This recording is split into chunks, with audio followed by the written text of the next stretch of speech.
Hello everyone, it's Calvarez32 Special. Welcome back to the channel. If you watched any of my, um, working on my gun bench videos, you might recognize, this saw here. It is a worm drive, Makita brand. What do they call it? Hold on, let's see if we can. I always call them a Skillsaw. That's technically its brand name. The Skill is, but I have it's a rotary blade saw. 7¼ inch blade, 15 amp. We'll just call it a Skillsaw, even though it's a Makita brand. There is actually a Skillsaw brand. It's actually, as I understand it, kind of the granddaddy design is from the Skill company, so that's what a lot of people generally refer to them as. The Skill version of this, that's an aluminum body, 15 amp, 7¼ inch blade saw. This one's about $120 on sale. Normally it was $130. The Skill version of it was $170, so I picked up this one. If you look at these saws, I got this at a local Home Depot. If you go into your local hardware store, you'll see ones that are like this, where the motor is actually in line with the blade, and then you'll see ones where the motor sits out next to the blade. When the motor sits out, that's called a side mount. This is a worm drive. This is a commercial design. Often comes with a more powerful motor, different transmission, a variety of, I prefer these. I come from a construction background family. I prefer the commercial grade tools just because what I'm used to, it's what I grew up on. Also, the balance on these is a lot better. This is, you can't really tell because it's sitting off the edge, but there you go. Kind of hanging off the edge. It's not plugged in, so it's not going to come on. But that's for, this will follow a line. The worm drive, not just the Makita, the worm drive will follow a line easier when you're cutting, which is important because you want to keep your cut straight. I use this on that particular project, to rip a tabletop. Actually, I think I have one of the pieces of scrap wood over here. I apologize for the mess. Maybe I don't. I could have sworn I had a scrap. Oh no, that's right. I tossed them in the backyard. My apologies. And I'm sorry for giving everybody motion sickness.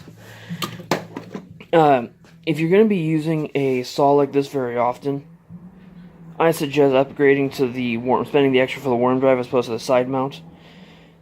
They're easier to keep in line. They're more powerful, generally speaking, so they cut easier, especially you keep a good blade in them. This is the general purpose contractor blade that came with it, but it is a quality carbide tooth blade as opposed to the high-speed steel blades, which are the cheap blades. This will cut through whatever I need to cut through a lot easier. Safety-wise, you definitely want to be careful because that's where these do rotate, where they come up from the bottom in the front and then down in the back. Hence this directional arrow. And if they catch something, they can do what's called walk back, which is if it catches, it'll actually come back towards you and can cut you if you're not using it correctly. So that's for, again, I'm just going to hang this thing off the side. Sorry, I'm having to work out in the garage right now, so don't sit right in line with it. Always sit where your body is off center, or off to one side a little bit. So if it walks back next to you. It doesn't take your leg off or cut your carotid artery, or right? That's for, no, sorry, carotids in the neck. That's for whatever the major arteries in the leg. Because if you cut that, you're gonna bleed out in a matter of seconds. So don't do that. I can do some demo videos on how to use it if people want. Those will require a little more planning. This was kind of an impromptu. I decided, I mentioned in the video from my workbench that I was going to do a review on this particular saw.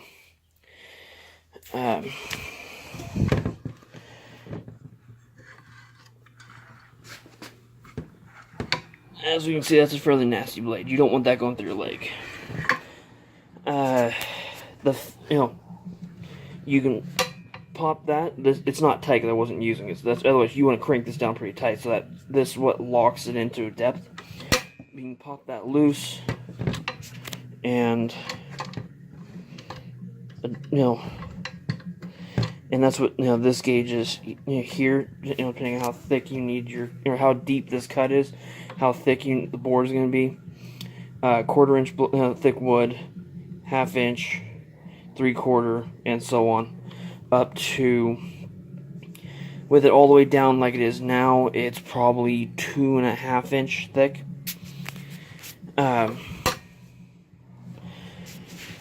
I don't keep those tight because I just don't want to put the extra stress on the components. But that's how you adjust your depth, and you want to adjust these so that way when you're cutting, the very bottom teeth here are just below the edge of the wood.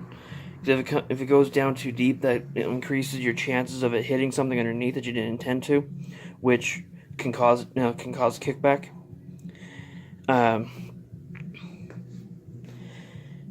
Let's see here. What are some of the other? The fence. This is this is the metal foot here, which any decent saw should have a metal foot. A quality contractor saw, you've got a second lever on the front of it. You can release it, and it allows you to change it so the blade, instead of cutting perpendicular to the wood, that you can cut it at different angles.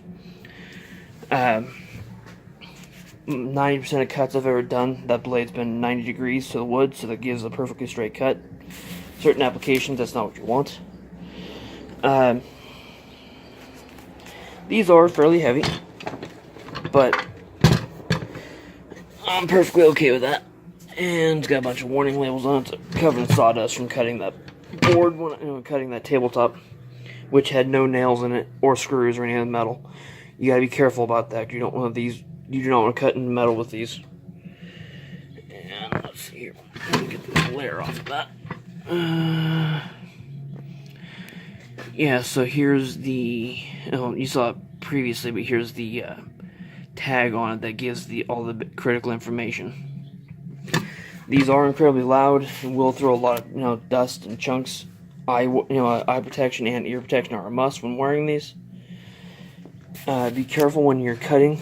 The cord doesn't end up in front of the blade when it happens, because it can actually ride up on top of the blade. And it's like the foot can ride up on top of the cord, severing the cord or causing a kickback or this kind of thing. This is a saw a lot of people probably don't really have a lot of use for. You use these for cutting large sheet wood, generally speaking. Plywood is probably the most common. Well, plywood, kind of a generic term, whether it's a plywood or MDF or chipboard, or you can, with the right blade, you can cut the concrete siding. You can cut all kinds of other types of wood, because they do make variety. This is a general purpose, so it's a fairly low blade, low tooth count blade. They do make blades with fewer teeth on them. They're larger, that are meant for ripping longer cuts on plywood, but gives you a really rough, nasty edge. They also have blades that are finished blade with high number of very small teeth that give you a much cleaner, finer edge. But those ones do get hot if you try to cut long distance with them. So choose your blade wisely. Other than that, I prefer the commercial grade tools, because that's what I grew up using, from a contractor family. To me, the fact that it's balanced and cut straight and is in a lot of ways actually safer than the side mounts, because I've used an inexpensive Craftsman saw, and that was a side mount. And as you were cutting, the weight of it kept trying to tip it, to the motor side, so to the right hand side, as you're cutting, which not only messes with your cut because then it gets really wobbly, but also increases your chance of a kickback and have a blade that's spinning at a pretty good RPM with very sharp teeth and having it come back at you. I don't know what else to tell you guys about this. For the right applications, they're good saws. They are quite versatile because of the various blades, and are a major time and labor saver over the old hand saws. But, alright everyone, thanks for stopping by. Any questions, comments, drop them into the comment section, or you can go to Calaveras32special.com. There's a contact page on there where you can send me an email, as well as there's links to all my other social media accounts. This was purchased off my own money. This is not given to me. This is not sponsored. It's me just adding to my tool collection. Have a wonderful day. Okay, that was a false ending. Sorry about that. I realized something after I shut the camera off, so I didn't include something. Being a 15 amp motor, that's a high amperage, which is, a lot of your circuits in your house are going to be, kind of a 15 amp, you're going to have some 20s, but you're going to mostly 15s and less in your house. So you're going to be running one of these off of a power outlet in your house, or your garage preferably. Don't really be using these in the house. They don't run well off of generators, unless you have more of a commercial generator that's meant to run tools like this. The kind of generators most people use for powering lights or out camping or whatnot generally aren't going to produce enough power for these. So you're going to want to run these plugged into a building of some sort. And any extension cords you're going to want to use a heavy gauge power cord. So that way, because the smaller power cords at length, especially the longer they are, they lose power along the length of them just due to resistance. A natural of the metals that they use to make the cords. The resistance is going to drop. How much power comes out at one end as opposed to what goes into the other. Think of it as a garden hose. You're putting in at the beginning. You're putting in a certain amount of water, but you're not getting the same amount out the other end. With a garden hose, that's not going to happen, but you kind of get the idea. Or think of it as a garden hose with a kink in it and some leaks, so you're not going to get as much out the other end. Power cords are the same way. A thicker, heavier, higher quality power cord, it won't lose as much at the other end. So that's what you're going to want to run these on, is a heavy power cord. Should have included that in the first part. Thanks for sticking around for the end. Talk to you guys later. Bye. I'd like to thank everyone for stopping by the channel. If you want to see more of my content, I encourage you to check out my website, Calaveras32special.com. Links below in the description. I also encourage you to check out gunchannels.com. Online, two-way community, set up and operated about 5 years ago at this point, by G-Webs, or Mr. Gun Websites.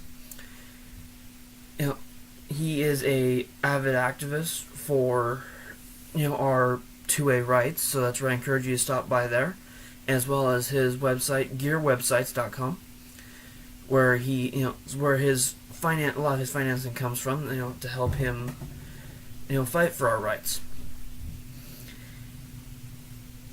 I hope you guys are, willing to stop by, both of those websites. Oh, and before I get on mine, I have my Spreadshirt store link and my Patreon link over there for anyone who is so inclined as to helping out the channel. Much appreciated. And anything I decide any money I get over there, I'll be putting back into the channel, and I'll be giving my patrons a chance to chime in as to what they think I should be using it on. I want to say again, thank you very much for stopping by. Have a wonderful night.